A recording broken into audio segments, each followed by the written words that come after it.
Exercise 3. In exercise 3, we're going to convert the following present verbs to past tense verbs. In exercise 1 and 2, we worked on conjugating present regular verbs. Now we're going to practice the past tense. So, as you can see in 1 and 2, we have the past tense. We add an ed. So, believe becomes believed. Borrow becomes borrowed. In most verbs, to turn them into past tense verbs, we do add the ed.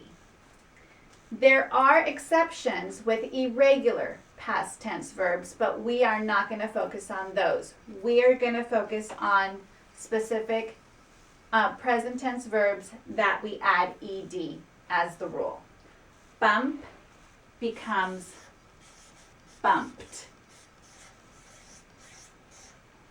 What you are going to notice is the pronunciation is going to change in some of the past tense verbs.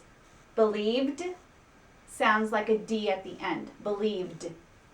Borrowed sounds like a D at the end. Bumped sounds like a T at the end. So that's going to be the variety that you're going to hear. So in this section, pronunciation is going to be very important. So change,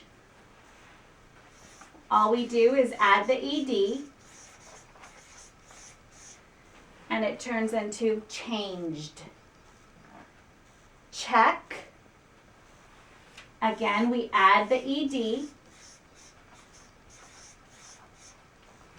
and it changes to checked. Clean,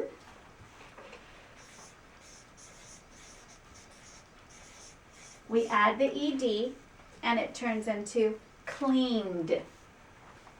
Cross, there's the base word, we add the ed, and it changes to crossed.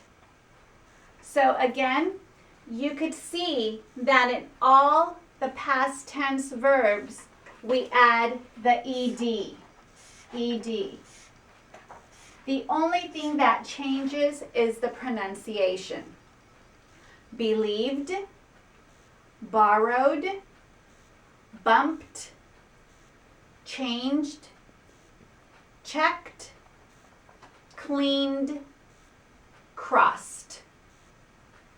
Now you are going to continue filling in your chart with the following verbs, changing them into past tense verbs.